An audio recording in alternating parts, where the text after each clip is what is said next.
हाली हाली छोटी मैया के दर्शन करा दी।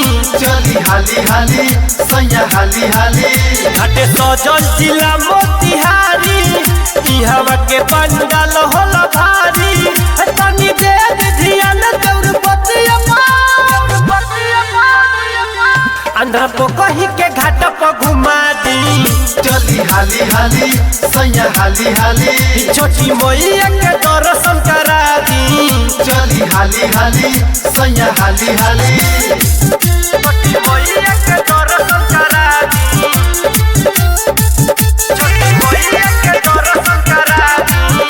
चली हाली हाली सैया हाली हाली नरकटिया बाजार जाई देवरू हमार से नरियल आई ननी मौआ करे के पूजा पाठ सुन देवरू हमार भैया तोहर बार बाहरवा बाहरवा नरकटिया बाजार जाई देवरू हमार से नरियल आई ननी मौआ करे के पूजा पाठ सुन देवरू हमार भैया तोहर बार बाहरवा तो जाता नुअर के बेरी दौड़ मत पर उठाई न सवेरी चल जाई मोझरी के घटिया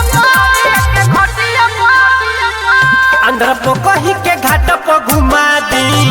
चली हाली हाली सैया हाली हाली छोटी मैया के दर्शन करा दी। चली हाली हाली सैया हाली हाली छोटी मैया के दर्शन करा दी। छोटी मैया के दर्शन करा दी।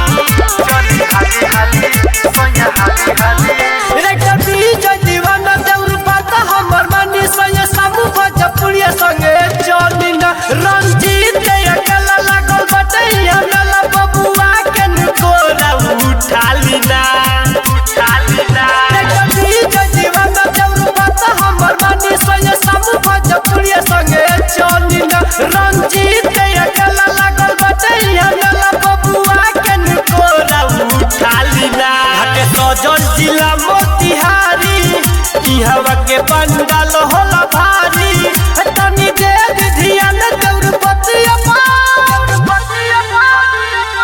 अंधा को कही के घाट पर घुमा दी। चली हाली हाली सैया हाली हाली छोटी मैया के दर्शन करा दी। चली हाली हाली सैया हाली हाली